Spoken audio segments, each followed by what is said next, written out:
ಬಿಜಾಪುರ ಜಿಲ್ಲೆಯ ರೈತ ದ್ರಾಕ್ಷಿ ಬೆಳೆಗಾರ ರೈತರ ಪರವಾಗಿ ತಮ್ಮಲ್ಲಿ ಸರ್ಕಾರಕ್ಕೆ ಹಾಗೂ ಜಿಲ್ಲಾಧಿಕಾರಿಗಳು ಹಾಗೂ ಕೃಷಿ ಇಲಾಖೆಯ ಜಂಟಿ ನಿರ್ದೇಶಕ ಉಪನಿರ್ದೇಶಕ ಹಾಗೂ ಸಹಾಯಕ ನಿರ್ದೇಶಕರು ಕೂಡ ಈ ಮೂಲಕ ವಿನಂತಿ ಏನು ಮಾಡ್ಕೋತಾ ಇದ್ದೀವಿ ಅಂತಂದ್ರೆ ಸಣ್ಣ 24-25ನೇ ಸಾಲಿನ ದ್ರಾಕ್ಷಿ ಇನ್ಶೂರೆನ್ಸ್ ಅನ್ನು ಕಟ್ಟಿದ್ದೀವಿ. ತಾವು ಸುಮಾರು ವರ್ಷಗಳಿಂದ ಇನ್ಶೂರೆನ್ಸ್ ಕಂಪನಿಯಿಂದ ಅಕ್ಟೋಬರ್ ತಿಂಗಳ ಒಳಗಾಗಿ ನಮ್ಮ ಖಾತೆಗೆ ಇನ್ಶೂರೆನ್ಸ್ ಹಣವನ್ನು ಜಮಾ ಮಾಡ್ತಿದ್ರಿ. ಆದರೆ 24-25ನೇ ಸಾಲಿನ ಹಣವನ್ನು ಅಕ್ಟೋಬರ್ ಆಯಿತು, ನವೆಂಬರ್ ಆಯಿತು, ಡಿಸೆಂಬರ್ ಆಯಿತು, ಜಾನ್ವರಿ ಆದರೂ ಕೂಡ ಇನ್ನೂ ಹಣ ಜಮಾ ಮಾಡಿಲ್ಲ. ಸುಮಾರು ತಿಕೋಟ ಭಾಗದಲ್ಲಿ ನಾವು ಒಂದು ಬೃಹತ್ ಪ್ರತಿಭಟನೆಯನ್ನು ಮಾಡಿದಾಗ ಡಿಸೆಂಬರ್ ತಿಂಗಳಲ್ಲಿ ಸ್ವಲ್ಪ ರೈತರಿಗೆ ಹಣವನ್ನು ಜಮಾ ಮಾಡಿದ್ರಿ. ಮತ್ತೆ ಜಿಲ್ಲಾಧಿಕಾರಿಗಳಿಗೆ ಮನವಿ ಕೊಟ್ಟಾಗ ಮತ್ತೆ ಒಂದು ಸ್ವಲ್ಪ ಜನರಿಗೆ ಪರಿಹಾರವನ್ನು ಜಮಾ ಮಾಡಿದ್ರಿ. ಹಾಗೂ ಇನ್ನೂ ಕೇಳಿದ್ರೆ ಇನ್ನೂ ಮಾಡ್ತೀವಿ ಅಂತ ಇದೇ ತಿಂಗಳ ಜನವರಿ 10 ನಿಮ್ಮ ಎಲ್ಲ ಖಾತೆಗೂ ಇನ್ಶೂರೆನ್ಸ್ ಕಂಪನಿ ಹಣ ಜಮಾ ಆಗ್ತಾ ಅಂದಿದ್ದೀವಿ. ಈಗ ಸುಮಾರು 16,000 ರೈತರು ನಾವು ಬಿಜಾಪುರ ಜಿಲ್ಲೆಯಲ್ಲಿ ದ್ರಾಕ್ಷಿಯನ್ನು ಬೆಳೀತಾ ಇದ್ದೀವಿ. ಈಗ ಅದರೊಳಗೆ 12,000-13,000 ರೈತರಿಗೆ ಬೆಳೆ ಪರಿಹಾರ ಜಮಾ ಆಗಿವೆ. ಇನ್ನೂ 3,000 ರೈತರಿಗೆ ಬೆಳೆ ಪರಿಹಾರ ಆಗಿಲ್ಲ. ಅದನ್ನು ಕೇಳಕ್ ಬಂದ್ರ ಕೃಷಿ ಇಲಾಖೆಯಲ್ಲಿ ಯಾರು ನಮ್ಮನ್ನ ಹಚ್ಕೋತಾ ಇಲ್ಲ. ಉಪನಿರ್ದೇಶಕರ ಕಾರ್ಯಾಲಯಕ್ಕೆ ಬಂದ್ರು, ಅಲ್ಲಿ ಹೋಗ್ಯಾರ ಇಲ್ಲಿ ಹೋಗ್ಯಾರ ಅಂತ ಅವ್ರು ಹೇಳ್ತಾರ. ಜಿಲ್ಲಾಧಿಕಾರಿಗಳಿಗೆ ಮನವಿ ಸಲ್ಲಿಸಿದ್ರು ಕೂಡ ಇನ್ಶೂರೆನ್ಸ್ ಕಂಪನಿ ಜೊತೆ ಮಾತಾಡಿದೀವಿ, ಈ ಸದ್ದ ಆಗ್ತಾವಂತ ಅವರು ಹೇಳ್ತಾರ.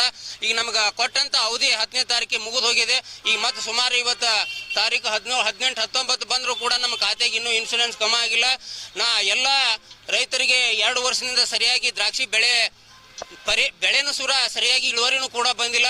ಸುಮಾರು ರೈತರು ನಾವೆಲ್ಲ ದ್ರಾಕ್ಷಿ ಬೆಳೆಯನ್ನು ಬೆಳಿಬೇಕಾದ್ರೆ ಸುಮಾರು ಬ್ಯಾಂಕ್ಗಳಲ್ಲಿ ಸಾಲವನ್ನು ಮಾಡಿ ಔಷಧೋಪಚಾರ ಮಾಡಿದ್ರು ಕೂಡ ಇವತ್ತಿನ ಇಳುವರಿ ಬರಲಾರ್ದಕ್ಕೆ ಆ ಬ್ಯಾಂಕಿನ ಸಾಲ ಹಾಗೂ ಸೊಸೈಟಿಗಳ ಸಾಲ ಹಾಗೂ ವೈಯಕ್ತಿಕ ಮಾಡಿದಂಥ ಸಾಲಗಳು ನಮ್ಮನ್ನ ಇವತ್ತು ಬಹಳ ತೊಂದರೆಗೆ ಈಡು ಮಾಡ್ತಾ ಇದ್ದಾವೆ. ಬ್ಯಾಂಕಿನವ್ರು ನಿಮ್ದು ಡೇಟ್ ಮುಗಿದಿದ್ದು ಬಂದು ಸಾಲ ಕಟ್ಟಂತ ಒಂದು ಕಿರುಕುಳ ಮಾಡ್ತಾ ಇದ್ದಾರೆ.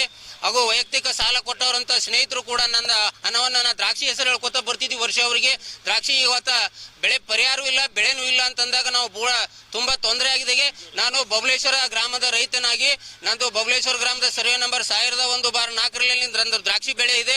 ಹಾಗೂ 969/1ರಲ್ಲಿ ಕೂಡ ದ್ರಾಕ್ಷಿ ಬೆಳೆ ಇದೆ. ನಂದು ಒಟ್ಟು 4 ಎಕರೆ ದ್ರಾಕ್ಷಿ ಬೆಳೆಯನ್ನು ಬೆಳೀತಾ ಇದ್ದು, ಆ 4 ಎಕರೆ ದ್ರಾಕ್ಷಿ ಬೆಳೆಯನ್ನು ಬೆಳೆಯಲಕ್ಕ ನಾನು ಸುಮಾರು ಬ್ಯಾಂಕ್ನಲ್ಲಿ, ವಿಜಯ ಬ್ಯಾಂಕ್ನಲ್ಲಿ 12 ಲಕ್ಷ ರೂಪಾಯಿಯನ್ನು ಸಾಲನ ಮಾಡಿದ್ದೀನಿ.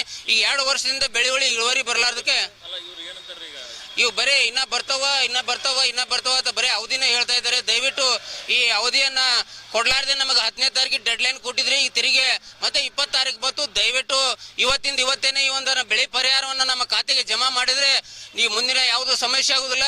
ನೀವು ಇವತ್ತೇ ನಮ್ಮ ಖಾತೆಗೆ ಜಮಾ ಮಾಡದೆ ಹೋದಲ್ಲಿ ರೈತ ಸಂಘದ ಪರವಾಗಿ ಬೃಹತ್ ಪ್ರತಿಭಟನೆ ಕೂಡ ನನ್ನ ವೈಯಕ್ತಿಕ ನನ್ನ 12 ಲಕ್ಷ ಸಾಲಕ್ಕೆ ನೀವೇನು ಹೊರೆಗಾರ ಆಗ್ತೀರಿ.